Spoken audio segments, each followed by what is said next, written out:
Assalamualaikum warahmatullahi wabarakatuh. Hamdan yuafi ni'amahu wa yukafi mazidah. Ya Rabbana lakal hamdu kama yanbaghi li jalali biwajhikal karimi wa adhimi sultanik. Allahumma salli ala Muhammad wa ala alihi wa ashabihi wa man tabi'ahum bi ihsanin ila yaumil qiyamah. Allahumma aftah lana hikmataka wansur alaina rahmataka min khazain rahmatika ya arhamar rahimin. Rabbi israh li sadri wa yassir li amri wahlul 'uqdatam min lisani yafqahu qawli. Rabbi zidna ilma wa wasi' li fi rizqi wa barik li fi ma razaqtani waj'al li mahbuban fi qulubi ibadika wa azizan fi uyunihim waj'alni wajihan fi dunya wal akhirah wa minal muqarrabin ya kathiran nawali ya hasanal fi'ali ya qa'iman bila zawalin ya mubdi'an bila mithalin falakal hamdu walakal mintu walakal syarafu ala kulli halin. Marilah kita senantiasa bersyukur kehadirat Allah Subhanahu wa ta'ala dengan banyak-banyak mengucapkan kalimat Alhamdulillahirabbil alamin.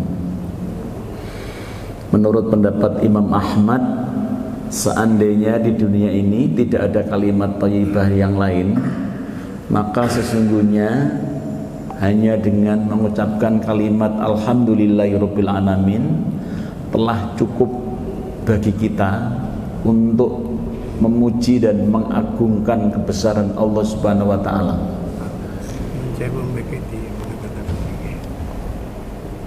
Oh, kurang banter. Aku di banter-banter sampai enggak iso turu gitu lah. Berbeni untuk ya. Jadi ini pendapat Imam Ahmad seperti itu. Saking pentingnya kalimat napa niku.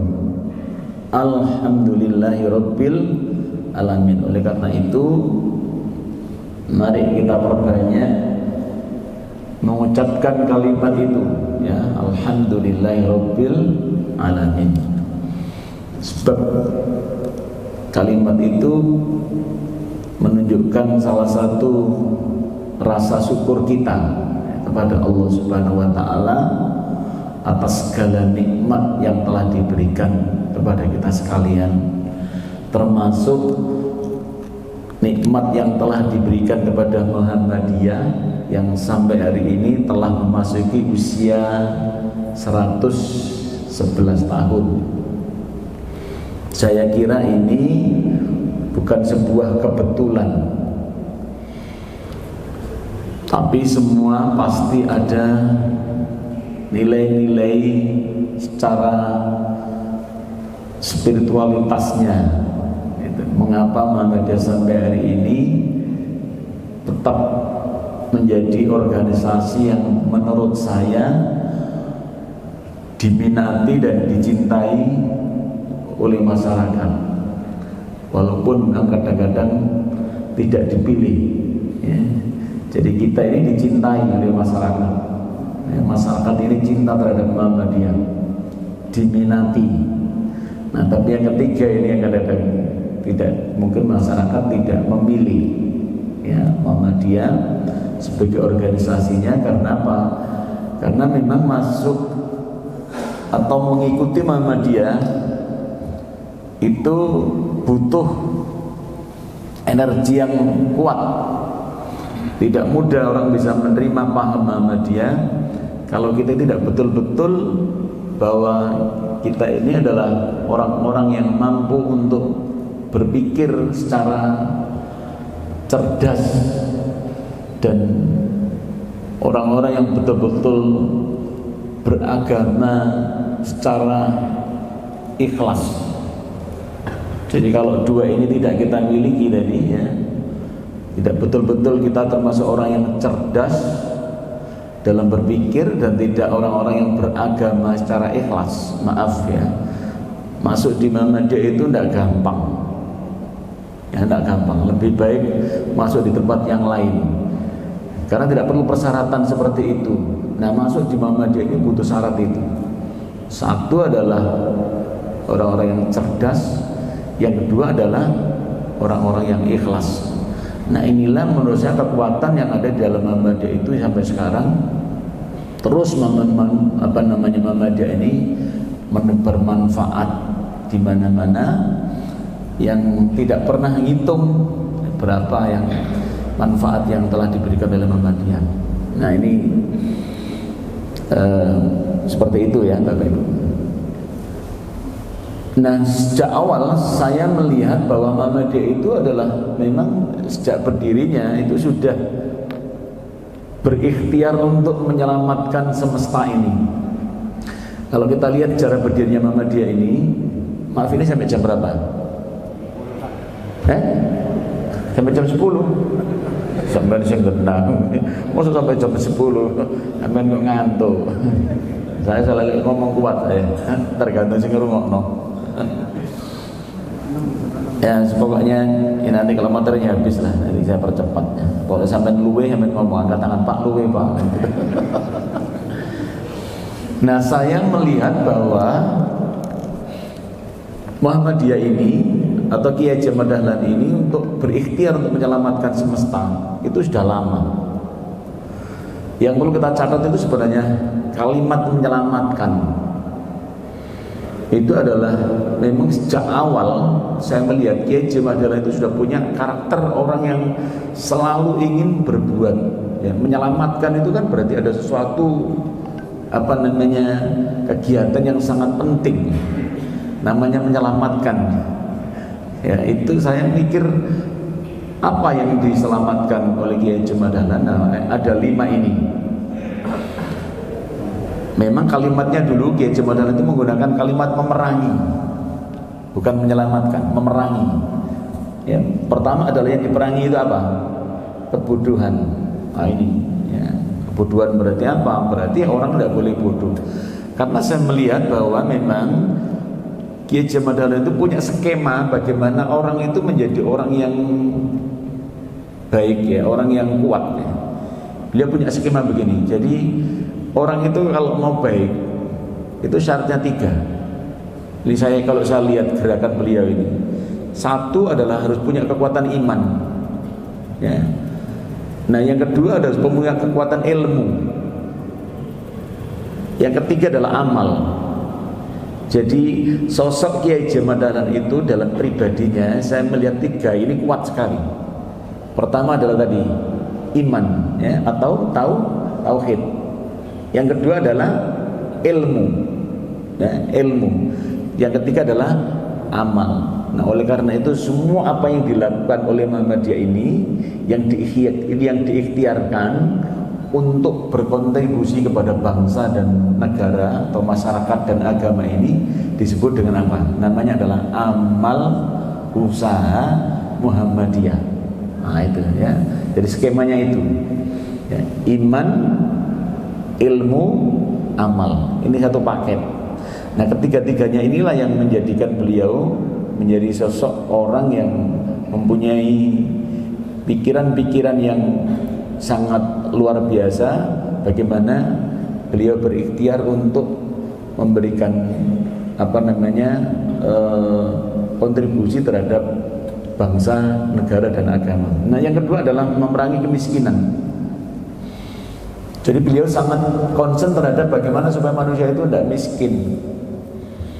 Oleh karena itu beliau ini dulu sebagai seorang pedagang batik, kemana-mana bawa batik. Bahkan beliau juga di rumahnya punya pabrik batik, punya beberapa karyawan. Nah, mengapa? Ya, orang itu perlu miskin itu tidak enak. Miskin itu tidak enak, iya enggak? Karena orang itu kalau miskin, maaf ya, derajat manusia itu juga begitu dia. Mungkin di hadapan manusia juga orang itu kalau miskin kan statusnya gimana? Sama dengan orang itu kalau bodoh gimana? Nah, coba. Ini kan sesuatu yang sangat penting. Oleh karena itu berikhtiar, berusaha mencari sesuatu agar kita secara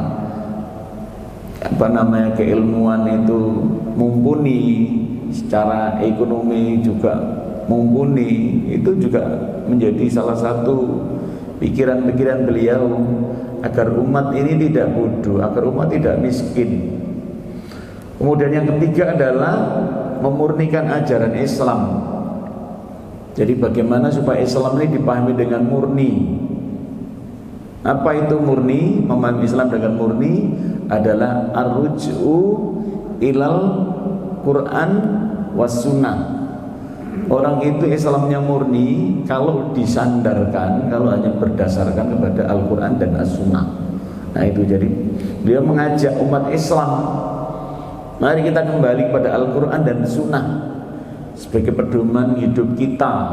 Nah itu murni. Nah tiga hal ini menurut saya sangat penting, ya, tiga ini: memerangi kebodohan, memerangi kemiskinan, dan memurnikan ajaran Islam ini, yang sampai sekarang itu menurut saya belum selesai. Yang sampai sekarang belum selesai. Dan ini menjadi problem kehidupan, ya, tiga ini. Ya termasuk yang keempat, nanti kalau 1, 2, 3 dan ini terpenuhi, maka keempatnya akan bisa terpenuhi. Yang keempat apa?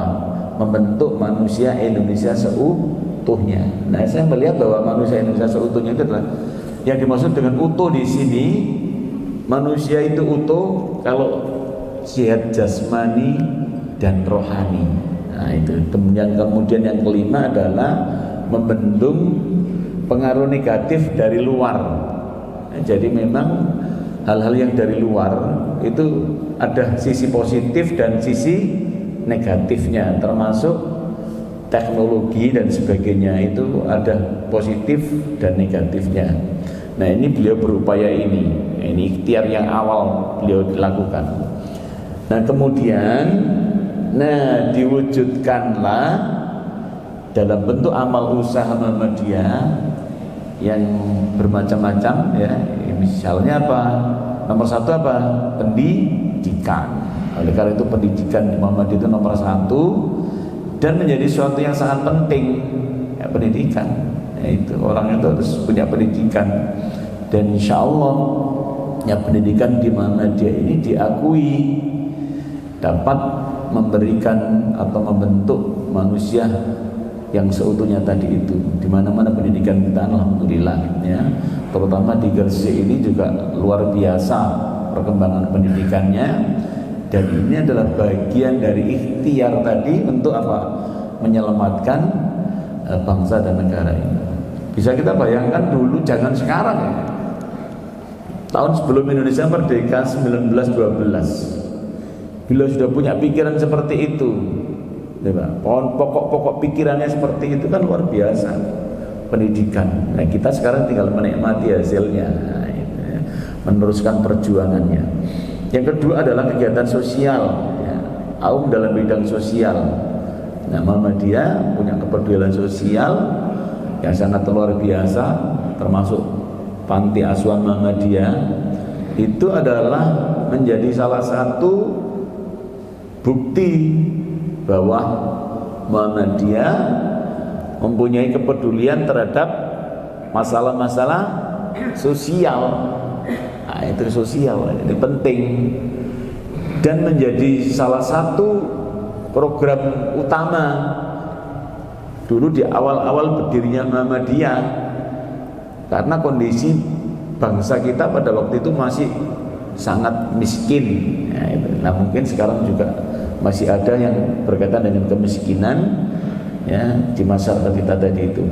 Yang ketiga adalah diwujudkan dalam kegiatan-kegiatan yang dalam bentuk AUM dakwah, ya, termasuk misalnya masjid Muhammadiyah atau kegiatan-kegiatan dakwah di Muhammadiyah yang sampai hari ini tidak pernah sepi.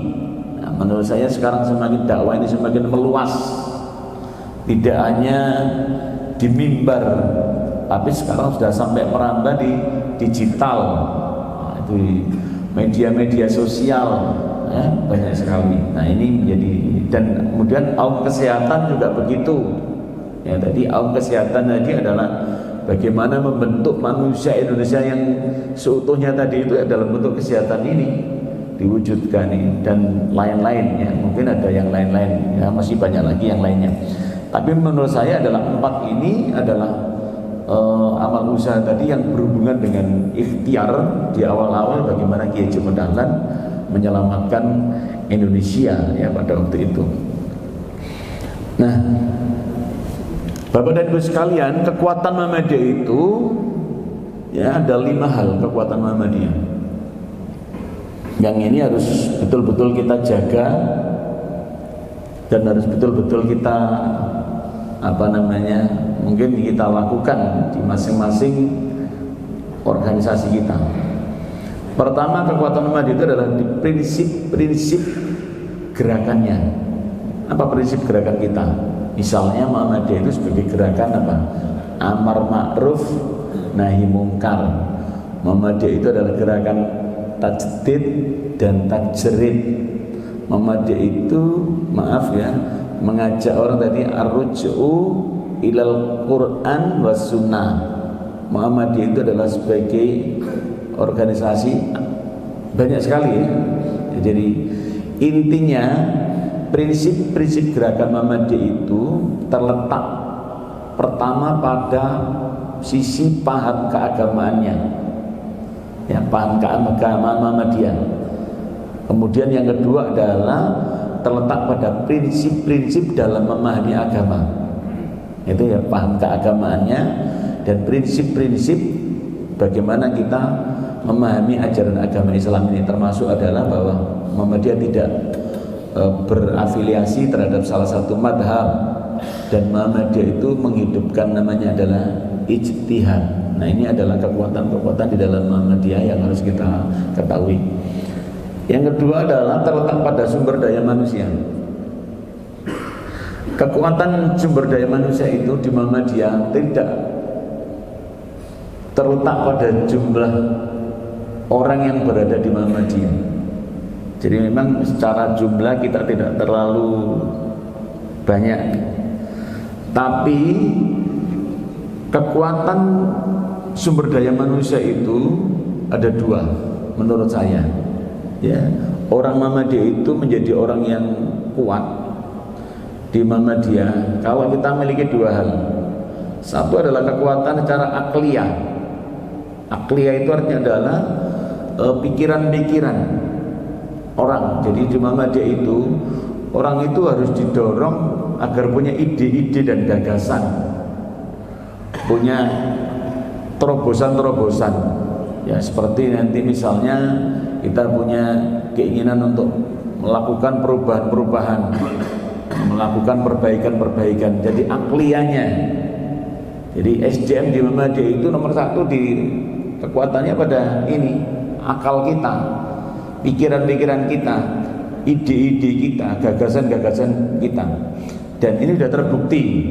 Misalnya di Muhammadiyah ini ya, banyak gagasan-gagasan menurut saya yang luar biasa ya, seperti termasuk memajukan tadi AUM dan sebagainya, atau mengadakan kegiatan-kegiatan yang lain. Jadi didorong ke sana. Orang harus diminta berkontribusi bagaimana memberikan masukan-masukan terhadap Muhammadiyah ini. Namanya adalah akliyah. Yang kedua adalah kekuatan orang di Muhammadiyah itu adalah di nafsiyahnya. Nafsiyah itu adalah sikap, ya, akhlak, termasuk keikhlasan tadi. Ya, jadi keikhlasan itu menjadi salah satu sumber kekuatan, sumber daya manusia di Muhammadiyah. Orang itu di Muhammadiyah ini kan maaf ya, ikhlasnya luar biasa. Saya pada waktu awal-awal masuk di Muhammadiyah itu saya diberitahu sama bapak saya begini, kamu sudah benar-benar masuk di Muhammadiyah. Bapak saya bilang begitu. Nah, kemudian bapak saya bilang, kamu kalau mau jadi orang Muhammadiyah, saya ditunjukkan di depan rumah itu ada tiang listrik, Pak. Delokan ini kalau cakak listrik. Nah, gitu. Bapak saya bilang mengilustrasikan seperti itu. Kamu kalau mau jadi orang Muhammadiyah, akidahmu, tauhidmu harus seperti cakak listrik. Artinya apa? Ya berdiri tegak, ngadeg. Dia bilangnya kan bahasa Jawa, ngadeg, madep, mantep, mancep banyak pada Allah. Dan ingat kamu di Muhammadiyah itu saringannya cek rapat. Bapak saya bilang begitu. Masih banyak orang yang putih. Muhammadiyah bilang begitu. Kamu harus hati-hati di Muhammadiyah. Jangankan kamu tidak jujur, kamu tidak ikhlas saja kelihatan di Muhammadiyah. Bapak saya bilang begitu. Jangankan kamu tidak jujur, kamu tidak ikhlas saja kelihatan. Nah gitu Pak. Saya dipesan itu. Jadi orang tua saya itu mengilustrasikan Muhammadiyah itu seperti itu, sangat bagus ya. Jadi dia bapak saya bukan orang Muhammadiyah, dia mengatakan seperti itu. Jadi Muhammadiyah itu saringan ijek rapat, masih banyak orang yang putih lagi itu. Nah menurut saya tadi itu, nah dua hal inilah menjadi kekuatan sumber daya manusia tadi, apa tadi? Akliyah dan nafsiyah. Ya nafsiyah itu adalah sikap, ya akhlak dan perilaku kita. Dan di Muhammadiyah itu akhlak menjadi sesuatu yang sangat penting. Di Muhammadiyah itu betul-betul akhlaknya itu luar biasa orang Muhammadiyah itu, ya. Walaupun mungkin menurut saya kita orang Muhammadiyah biasanya tidak, maaf ya, mungkin tidak terlalu banyak yang fasih membaca Al-Quran. Tapi Al-Quran itu betul-betul menjadi sikap dan perilaku orang Muhammadiyah. Jadi memahaminya seperti itu. Jadi memang sejak awal saya melihat Kiai Haji Dahlan itu tidak mengajarkan bagaimana membaca Al-Quran dengan baik dan indah, tapi bagaimana isi Al-Quran itu menjadi sikap dan perilaku kita sehari-hari. Ya, kalau kita melihat bagaimana beliau mengajarkan surat Al-Ma'un itu, nah itu. Jadi Al-Quran itu bagaimana kita pahami dan bagaimana kita amalkan. Dan dalam memahami Al-Quran, Kiai Haji Dahlan juga punya cara ya. Dalam memahami agama juga beliau mengajarkan itu. Jadi bagaimana kita memahami agama itu begini, beliau mengatakan, orang itu dalam beragama pertama harus belajar, kedua memahami, tiga mengamalkan, empat mendakwakan. Empat ini mendakwakan. Nah seperti itu ya. Yang ketiga adalah kekuatan Muhammadiyah itu sistem organisasinya. Kita membangun sebuah organisasi, bahwa agar organisasi ini menjadi sesuatu yang ditata dengan sebaik-baiknya ya. Kalau kita berbicara di organisasi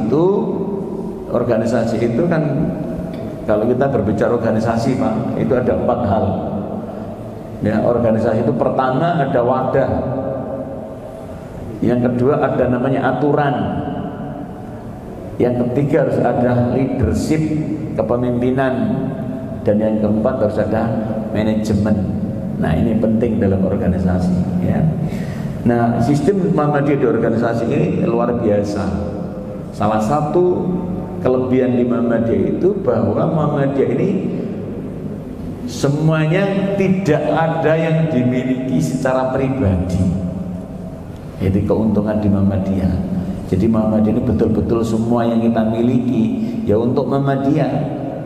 Tidak ada yang untuk pribadi-pribadi pimpinan Muhammadiyah, tidak ada.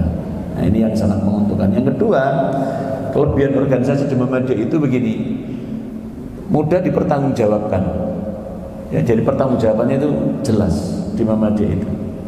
Maka ketika tidak bisa kita perjuangkan dalam organisasi ini ya organisasi itu akan sulit itu.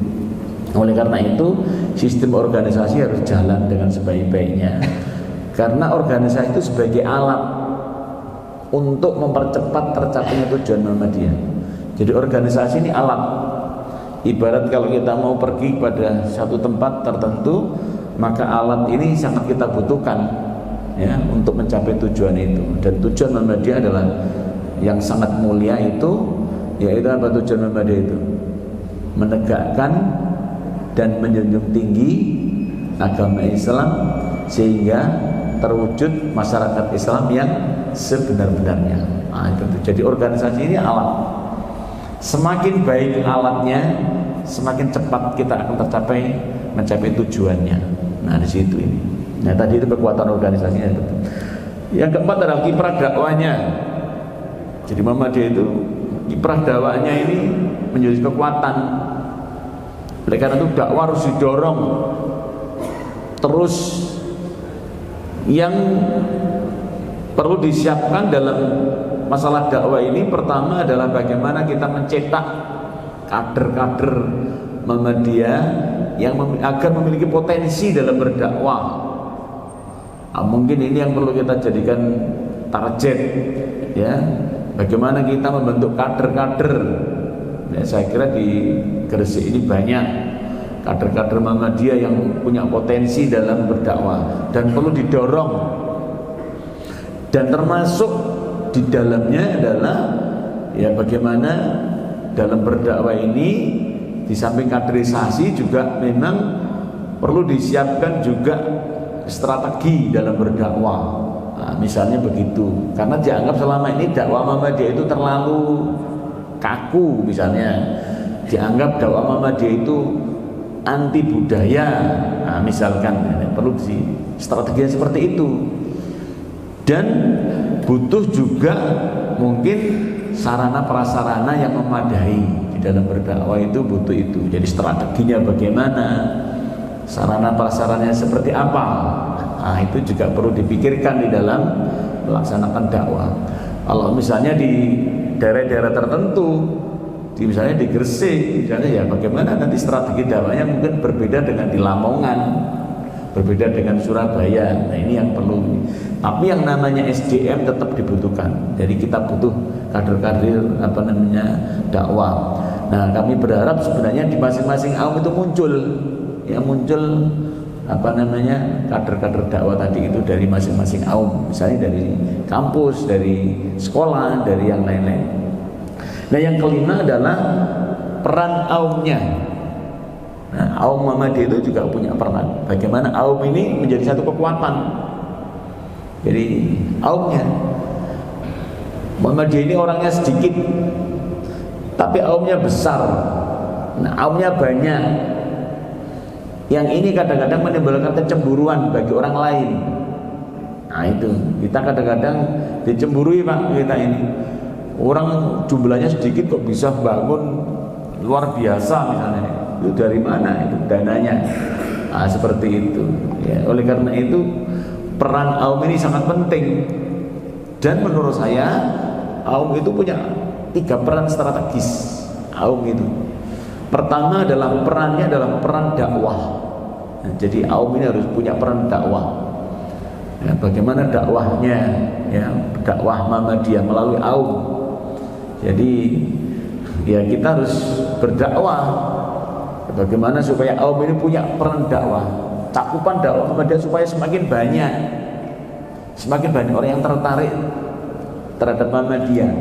Oleh karena itu aum itu sebagai salah satu pintu, menurut saya adalah pintu masuk, gerbang utama masuk pada Muhammadiyah itu melalui aum.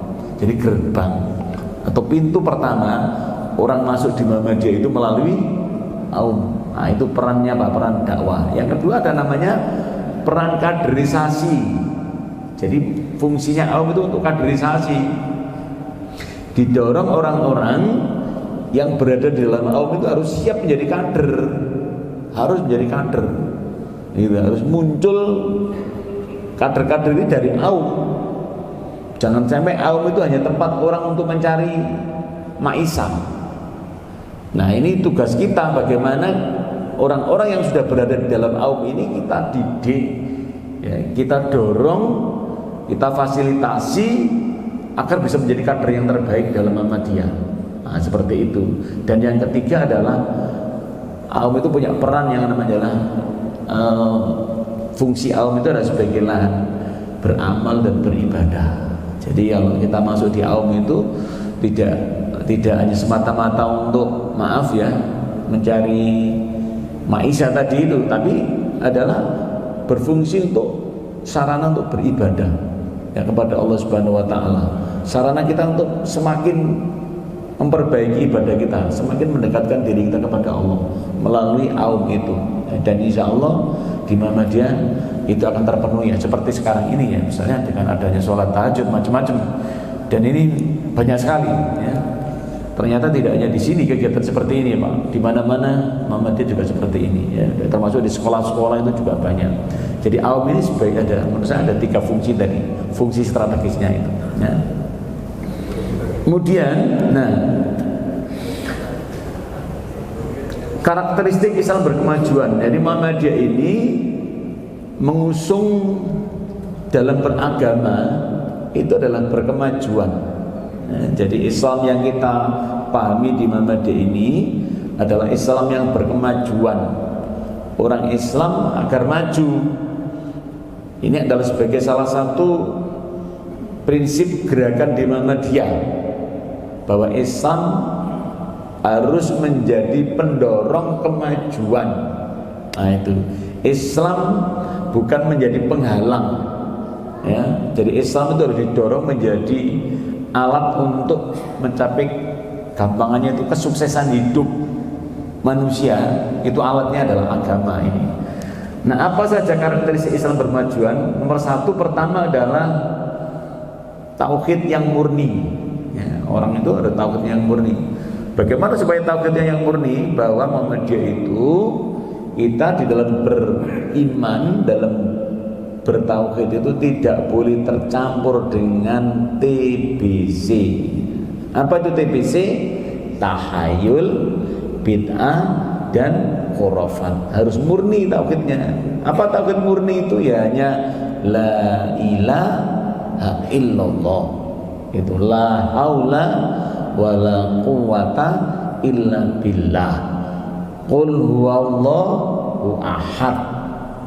Jadi bertauhidnya kita harus murni, nggak boleh tolak-toleh, nggak boleh bercabang-cabang. Nah, saya masih mendengar ada banyak orang Muhammadiyah itu sekarang udah mulai bercabang-cabang dalam bertauhidnya. Ketika berada dalam komunitas Muhammadiyah jadi Muhammadiyah tauhidnya. Ketika nanti bergeser, kita tidak berada di komunitas Muhammadiyah, tauhidnya menjadi bergeser menjadi, ya nggak boleh. Jangan, kita harus tegak lurus bertauhid, tegak lurus bersama Muhammadiyah. Jadi tidak boleh tolak-toleh ini kanan kiri, tidak boleh, sudah. Dan itu yang akan menjadikan kita semakin dihormati oleh orang lain. Justru kalau tolak-toleh tidak dihormati. Tidak harus lurus. Orang kalau kita lurus sudah dihormati. Kalau kita tolak-tolak itu malah gak dihormati, Pak. Dilecehkan, nang buri dirasani. Iya lah, mek ngono tok ae. Gitu kadang-kadang. Ada maaf ya, kadang-kadang ada orang ngomong gini.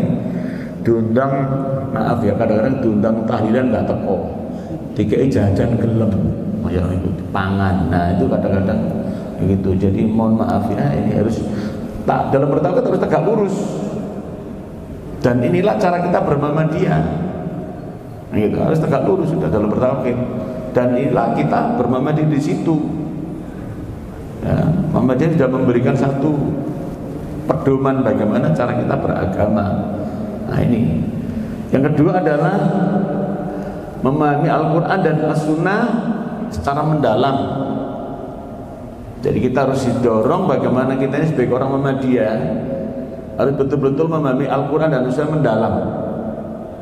Mengapa kita perlu mendalami Al-Quran? Ya sumber utama kita ya Al-Quran dan As-Sunnah. Semakin paham semakin baik kita bermuhammadiyah.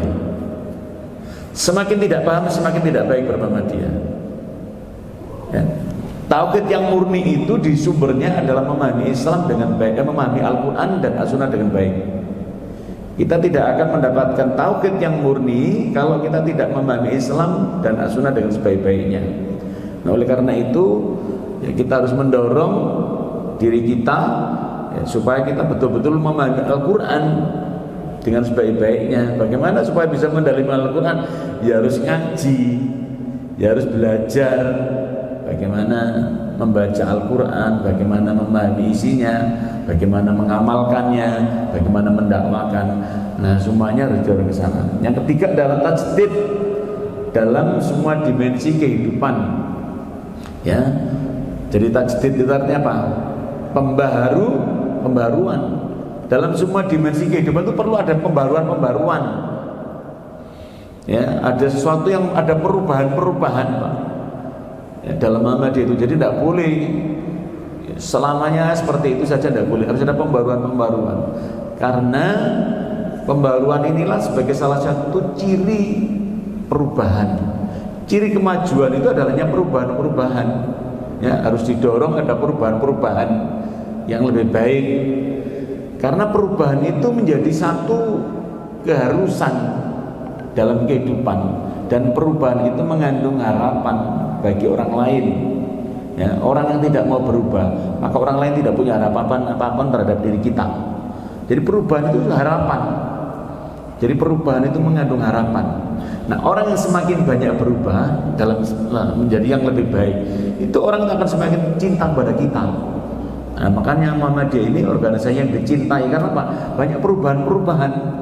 Ada pembaruan-pembaruan dalam bidang amal usaha, dalam bidang dakwah, dalam bidang yang lain-lain. Harus terus adanya pembaruan-pembaruan sehingga akan menjadi sebuah sesuatu yang ya tadi itu menjadi harapan bagi masyarakat. Nah, orang yang tidak mau berubah, maka orang lain tidak punya harapan apapun terhadap diri kita. Oleh karena itu perubahan ini penting. Jadi jangan sampai kita ini tidak mau berubah sama sekali. Ya, termasuk diri kita, ya, seperti itu. Kemudian yang keempat adalah wasatiyah dalam pemikiran dan perbuatan. Wasatiyah itu artinya apa? Ya, tegak lurus lah. Wasatiyah dalam berpikir orang itu harus komitmen, harus konsisten. Itu penting, ya, penting. Komitmen dari penting, konsisten penting. Terhadap apa? Terhadap pikiran-pikiran kita, terhadap ucapan-ucapan kita, dan terhadap tindakan-tindakan. Jadi orang itu harus punya komitmen, ya, dalam berpikir, dalam berbuat, dalam bertindak tadi itu harus ada komitmen, ya. Nah, ini harus ada komitmen yang tinggi. Artinya apa? Muhammadiyah itu ucapannya, ya, pikirannya dan tindakannya harus menjadi kesatuan yang utuh, tidak boleh dipisah-pisahkan. Jadi pikiran kita, ucapan kita, dan perbuatan ini harus menjadi suatu kesatuan. Nah, inilah yang diwujudkan dengan namanya wujudnya sebenarnya adalah amal usaha, itu adalah dari ini. Yang kelima adalah menjadikan Islam sebagai rahmatan lil alamin. Jadi Islam yang kita pahami adalah Islam yang ya semua orang akan membutuhkan terhadap Islam ini. Bagaimana Islam itu bisa diterima dengan masyarakat dengan sebaik-baiknya, dan mendorong bahwa Islam ini adalah sebagai sumber kemajuan, ya, dalam kehidupan kita. Nah, ini cara bermuhammadiyah. Ya, ada 5 cara bermuhammadiyah, Bapak Ibu. Menurut saya, pertama, bermuhammadiyah itu harus berislam dengan kafah. Jadi saya kadang-kadang berpikir begini, ya, kalau kita di Muhammadiyah itu yang pertama kali itu harus kita, kalau kita masuk di Muhammadiyah itu yang pertama kali yang harus kita ambil, ya, apa yang kita ambil dalam Muhammadiyah itu adalah nilai-nilai keislamannya. Ya, nilai-nilai keislamannya. Pertama itu kita masuk di Muhammadiyah itu kita ambil nilai keislamannya yang kita ambil dalam untuk kehidupan kita. Nah, itu saya kadang-kadang mengatakan begini kepada kawan-kawan, seseorang yang masuk di Muhammadiyah tapi tidak mau mendalami Islam dengan sebaik-baiknya, itu sama dengan tidak bermuhammadiyah. Nah, seperti itu. Jadi oleh karena itu masuk pertama adalah yang kita ambil adalah nilai keagamaannya. Jangan sampai yang lain, ya. Yang lain itu boleh, ya, tapi yang pertama adalah kita mengambil nilai-nilai keagamaannya tadi itu. Prinsip-prinsip keagamaannya ini yang kita ambil. Kalau kita menjadi orang Muhammadiyah yang baik itu begitu. Ambil prinsip-prinsip keagamaannya, pegangi dan jadikan sebagai pedoman dalam kehidupan kita adalah prinsip-prinsip keagamaannya. Nah, bagaimana Muhammadiyah ini mendorong supaya kita dalam beragama itu kafah, tidak setengah-setengah. Dalam setiap dimensi kehidupan kita harus ya, nilai-nilai Islam itu sebagai landasan kita, gitu, ya. Nah, seperti itu. Yang kedua adalah bermuhammadiyah itu berorganisasi dengan amanah. Organisasi ini amanah. Artinya amanah itu apa? Ya ini adalah amanah yang diberikan oleh Allah. Ya, berorganisasi ini kan hukumnya wajib. Jadi semuanya, siapa saja yang ada dalam organisasi ini mengemban amanah. Dan amanah ini harus kita lakukan, harus kita kerjakan dengan sebaik-baiknya. Dalam berorganisasi ini, bagaimana menjadikan organisasi ini agar menjadi organisasi yang baik, dan kita juga termasuk memberikan kontribusi yang terbaik terhadap organisasi itu. Yang pastikan bahwa kita yang berada dalam organisasi ini telah memberikan kontribusi yang terbaik untuk kemajuan organisasi kita. Ya, apa yang bisa kita lakukan, ya kita berikan yang terbaik. Jangan sampai malah sebaliknya, bahwa keberadaan kita di organisasi itu tidak memberikan kontribusi apa-apa. Tidak hanya itu ya harusnya. Makanya Kiai Haji Madahlan itu pesannya apa? Hidupilah Muhammadiyah. Jadi kita diminta untuk berkontribusi terhadap Muhammadiyah. Ya, bagaimana caranya kita menghidupkan Muhammadiyah? Ya tadi itu. Nah, oleh karena itu berorganisasi harus amanah. Dan nanti kan semua kita ini akan diminta pertanggungjawaban bahwa organisasi ini bukan milik pribadi, tapi organisasi ini adalah milik Muhammadiyah atau persyarikatan. Yang ketiga, bermuhammadiyah itu harus berdakwah dengan istiqomah. Jadi harus berdakwah istiqomah. Berdakwah itu harus istiqomah. Apa lawannya istiqomah? Lawannya istiqomah itu adalah istirahat. Jadi dakwah itu tidak boleh istirahat. Terus berorganisasi tadi dengan amanah. Berdakwah dengan istiqomah dalam kondisi apapun, terus namanya berdakwah. Tidak boleh menyerah, tidak boleh lelah dalam berdakwah. Terus istiqomah dalam kondisi apapun dakwah yang kita lakukan dengan sebaik-baiknya, dengan tadi sudah saya sampaikan, mungkin dengan strategi dan sarana prasarana yang kita miliki. Apapun ya, yang kita miliki ini harus menjadi sarana kita untuk berdakwah. Apapun yang kita miliki dalam Muhammad ini, jadikan sebagai sarana untuk berdakwah. Oleh tadi amal usahanya, melalui organisasi, melalui amal usahanya, mulai pendidikannya, kesehatannya, semuanya itu. Dan termasuk juga diri kita masing-masing ini harus punya kontribusi dalam ikut untuk berdakwah. Di mana kita berdakwah? Ya kita minimal berdakwah di tengah-tengah keluarga kita. Kita jadikan keluarga kita ini adalah sebagai keluarga Muhammadiyah. Jangan sampai keluarga kita ini tidak Muhammadiyah. Awak dewi itu sudah bermuhammadiyah kok keluarganya belum, ya kita dorong pelan-pelan. Bagaimana anak-anak kita, bagaimana yang lain-lain, supaya kenal Muhammadiyah. Muhammad itu baik Pak. Cuma memang kadang-kadang di luar sana orang itu segan melihat Muhammad, ikut Muhammad itu segan Pak. Kita nggak berani ngajak, anak akhirnya nggak ketemu Pak. Orang itu di luar itu menunggu kita sebenarnya, gitu loh. Diajak itu malu Pak. Ya nanti dicoba di rumah, di sekitar rumahnya itu nanti diajak ada pengajian, kita ajak mereka, itu bisa nanti seperti itu. Jadi supaya apa? Supaya orang tidak melihat bahwa kita itu kadang-kadang dianggap Muhammad itu dianggap elitis. Ya, kadang-kadang dianggap elitis. Gitu. Terlalu elit. Nah, kemudian apa? Kadang-kadang kita juga tidak mau komunikasi dengan yang lain. Nah, akhirnya dianggap kita ini ya Muhammadiyah itu menjadi eksklusif. Nah, yang keempat adalah berjuang dengan kesabaran dan keyakinan. Jadi kalau kita ini di Muhammadiyah itu berjuang, harus penuh dengan kesabaran. Berjuang itu harus sabar, karena pasti banyak rintangan, mulai dari keluarga, rintangan mulai dari tetangga, mulai dari macam-macam. Kadang-kadang begitu Pak. Yang namanya berjuang itu kan tidak mudah. Kadang-kadang begitu, rintangannya banyak, mulai juga dari kesibukan, mulai macam-macam lah, ya banyak. Nah tapi harus penuh dengan keyakinan. Bagaimana keyakinan yang harus kita bangun dalam berjuang itu begini. Ya kalau kita ini ngurusi agama Allah, insya Allah Allah akan mengurusi kita. In tansurullah yan surkum wa yuthabbit aqdamakum. Nah seperti itu Pak. Jadi harus punya itu, dan berjuang itu harus punya keyakinan seperti itu sudah. Kalau kita ngurusi agama Allah, kalau kita ini berjuang di Muhammadiyah ini, maka Allah akan mencukupi kebutuhan-kebutuhan kita.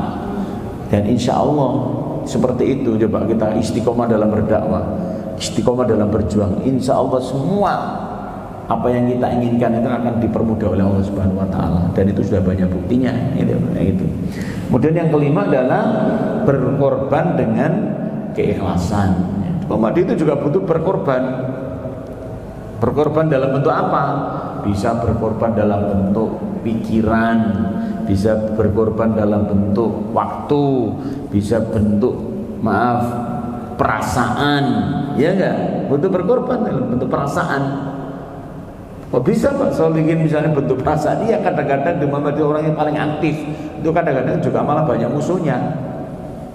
Iya atau tidak? Kan begitu. Nah, kadang-kadang begitu, butuh juga kesabaran tadi, perasaan tadi itu berkorban. Kadang-kadang ada tuduhan macam-macam. Ya itu bagian dari dinamika dalam berorganisasi, dinamika dalam berjuang itu begitu. Ada wong seneng, ada wong gak seneng, ada setuju, gak setuju. Itu sudah biasa di mana-mana. Itu orang berjuang itu seperti itu. Oleh karena itu keikhlasan kita ini yang akan menjadi salah satu pendorong. Nah gitu. Kalau kita nggak ikhlas, kadang-kadang kadang-kadang dilokno wong tok akhirnya jatuh kita, dilokno. Begitu. Saya dulu juga begitu. Itu baru semangat. Orang itu kan sebenarnya butuh butuh diyakinkan sebenarnya. Kita ini dalam berjuang itu butuh diyakinkan. Temen tak, itu lawakmu. Nah ini yang perlu kita butuhkan, yang kita buktikan ya, supaya nanti betul-betul bahwa kita ini dalam Muhammadiyah ini ya, betul-betul kita ini berkorban ya untuk kepentingan Muhammadiyah. Nah kemudian, nah ini ya, nilai-nilai luhur yang dikembangkan di Muhammadiyah. Menurut saya ada 5 ini. Nilai-nilai luhur Muhammadiyah yang dikembangkan di Muhammadiyah itu. Pertama apa? Kolektivitas. Kolektivitas itu artinya apa? Ya kita berjuang Muhammadiyah itu nggak bisa sendiri-sendiri, harus jadi kolektif, harus bersama-sama. Ini harus bersama-sama, namanya adalah kolektivitas. Gak bisa masing-masing orang itu butuh orang lain. Masing-masing orang juga butuh mempunyai kontribusi yang berbeda-beda. Nah, itu dengan berbagai macam caranya, dengan berbagai macam profesinya, mungkin juga dengan berbagai macam karakternya, orang itu akan menjadi satu kekuatan. Ya, jadi kekuatan itu menjadi kolektivitas, kebersamaannya. Kolektivitas itu bersama-sama. Di Muhammadiyah itu yang menjadi kuat itu, ya bersama-sama. Kebersamaan ini menjadi nilai yang menurut saya adalah nilai luhur dalam berMuhammadiyah itu nilai kolektivitas. Yang kedua adalah nilai-nilai humanitas, nilai-nilai kemanusiaan. Bahwa di Muhammadiyah itu kita ini adalah bagaimana memanusiakan manusia, ya. Yang kita hadapi ini kan manusia, yang kita dakwai juga manusia. Bagaimana Muhammadiyah ini mengangkat harkat dan martabat manusia, ya, namanya nilai humanitas, kemanusiaan. Apa sih yang sangat penting dalam diri manusia itu apa? Kira-kira Bapak Ibu tahu nggak? Sesuatu yang terpenting dalam manusia itu apa? Ya, manusia itu adalah yang terpenting adalah perasaannya. Ya, manusia itu perasaannya, ya perlu dihargai, perlu dihormati dan sebagainya. Itu namanya nilai humanitas. Kalau bahasa saya itu nilai humanitas itu begini. Pada Muhammadiyah itu adalah memanusiakan manusia layaknya manusia yang harus dimanusiakan sebagaimana manusia, karena diri kita adalah manusia. Nah, seperti itu. Itu nilai humanitas itu. Jadi memanusiakan manusia sebagai manusia, layaknya manusia yang harus dimanusiakan sebagai manusia, karena diri kita juga manusia, ustadz juga manusia. Nah, gitu. Yang ketiga adalah nilai spiritualitas. Nilai spiritualitas. Apa spiritualitas itu? Nilai-nilai agama. Jadi Muhammadiyah itu nilai-nilai agama. sangat menonjol. Ketika nilai-nilai agama ini, maaf ya, ketika nilai-nilai agama itu tidak menonjol dalam kita menjalankan roda organisasi, itu pasti akan semakin kelihatan. Pasti organisasi itu tidak kondusif. Kalau nilai spiritualitas itu semakin, maaf ya, semakin ditanggalkan. Nah, seperti sekarang ini kan, ini termasuk nilai spiritualitas. Insya Allah kalau nilai-nilai ini terus dipertahankan, terus didorong, insya Allah akan semakin baik kita. Nilai-nilai penting ini, nilai spiritualitas. Jadi Muhammadiyah itu ya landasannya agama. Mulai pikiran kita, ucapan kita, tindakan kita itu tidak boleh lepas dari nilai-nilai agama. Namanya adalah spiritualitas. Jadi spiritnya itu adalah spirit agama. Spirit agama itu ya dakwah tadi itu, dakwah, pemurnian dan sebagainya tadi itu. Ya. Kemudian yang ketiga, yang keempat adalah nilai-nilai apa? Yang keempat, moralitas. Itu nilai moral. Dan bisa saya sampaikan di Muhammadiyah itu, maaf ya, ya moral itu menjadi sesuatu yang sangat penting. Iya, Muhammadiyah itu. Jadi apa ya? Menurut saya itu ya apa ya, sangat penting lah moral ini di Muhammadiyah itu sangat terjaga. Mulai dari pimpinan-pimpinannya itu masalah moral ini garisnya itu, maaf ya, garisnya Muhammadiyah itu masalah moral itu tegak lurus ya. Garisnya itu loh masih tegak lurus Muhammadiyah ini. Kita nggak punya DNA untuk tidak tegak lurus dalam masalah-masalah moral. Jadi para pendahulu-pendahulu kita ini betul-betul orang yang bisa dijadikan sebagai teladan ya, dalam masalah-masalah moral, dalam masalah-masalah agama. Pimpinan-pimpinan Muhammadiyah ini bisa menjadikan ini. Kemudian yang kelima adalah nilai apa? Profesionalitas. Jadi Muhammadiyah itu profesional. Segala sesuatu itu direncanakan dengan sebaik-baiknya, dilaksanakan dengan sebaik-baiknya, ditata dengan sebaik-baiknya. Itu namanya profesional ya. Profesional itu salah satu ciri organisasi itu profesional itu ada 3 Pak. Ya, sama eling-eling. Organisasi itu profesional itu cirinya 3. 1, biasanya menggunakan pendekatan manusiawi. Nah itu Pak. Orientasinya pada manusia. Tadi sudah saya sampaikan nilai humanitasnya. Jadi organisasi itu akan profesional kalau pendekatan itu manusia, ya. Ya, jadi mengambil apa ya, memanusiakan manusia tadi itu loh. Ya. Jadi orientasinya itu pada manusia, people oriented. Jadi orientasinya kepada manusia. Yang kedua, organisasi itu profesional kalau menggunakan pendekatan dalam mencapai sebuah tujuan itu direncanakan dengan kepastian, ada kepastian. Jadi nggak boleh coba-coba. Jadi Muhammadiyah itu segala sesuatunya sudah terencana dengan baik. Nah, itu namanya ada profesional. Jadi nggak boleh coba-coba, nyoba ini tidak boleh. Ya, kalau sudah diputuskan ini ya dilaksanakan dengan ini. Itu namanya profesional. Dan yang ketiga itu profesional itu biasanya menggunakan pendekatannya adalah pendekatannya efektivitas, ya, bukan efisiensi tapi efektivitas. Bagaimana efektivitas itu artinya adalah bahwa ya mungkin dalam penggunaan anggaran ya kebutuhan itu menjadi prioritas, bukan penghematan, tapi kebutuhan sebuah organisasi itu menjadi prioritasnya, bukan hematnya, tapi adalah apa tadi efektivitasnya atau apa namanya tadi ini ya. Jadi seperti itu ya. Apa ini masih ini saya kira ini adalah 5 pokok Muhammadiyah. Jadi ada 5 masalah pokok dalam Muhammadiyah. Pertama adalah ini ad-din, ad-dunya, al-ibadah, sabilillah dan qiyas atau ijtihad ya. Ini hal-hal seperti ini perlu kita ketahui juga ya. Jadi ada 5 masalah pokok dalam Muhammadiyah yang kita hadapi. Terakhir, nah ini yang terakhir, bahwa paham agama Muhammadiyah adalah memahami agama menganut sifat tajdid, toleran, terbuka, serta tidak berafiliasi terhadap salah satu mazhab tertentu. Jadi ini adalah paham keagamaan di Muhammadiyah yang harus kita ketahui. Nah, oleh karena itu ya betul-betul ya mari kita ini banyak hal yang harus kita pelajari sebenarnya di Muhammadiyah itu.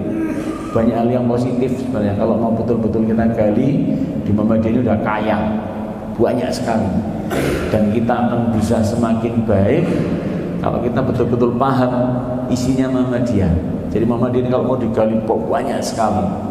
Nah yang kadang-kadang itu kita ini kan mungkin keterbatasan kita sehingga kadang-kadang tidak memahami Muhammadiyah dengan baik, dan akhirnya kita punya pikiran-pikiran yang tidak baik terhadap Muhammadiyah. Ada ini yang kadang-kadang bahaya. Nah gitu. Ada orang kadang-kadang sudah menjadi orang Muhammadiyah tapi pikirannya tidak baik terhadap Muhammadiyah. Iya. Misalnya, nah ini yang bahaya di Muhammadiyah itu begitu.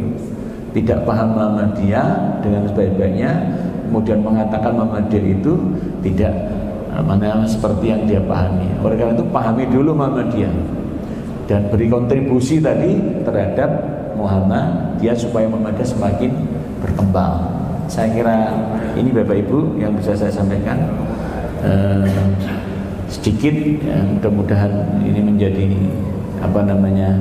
informasi yang penting bagi kita semuanya, dan mudah-mudahan Muhammadiyah semakin dicintai, diminati, bahkan dipilih oleh masyarakat Indonesia ya. Nasrul minallah wa fathul qarib wa basyiril mu'minin. Assalamualaikum warahmatullahi wabarakatuh. Terima kasih.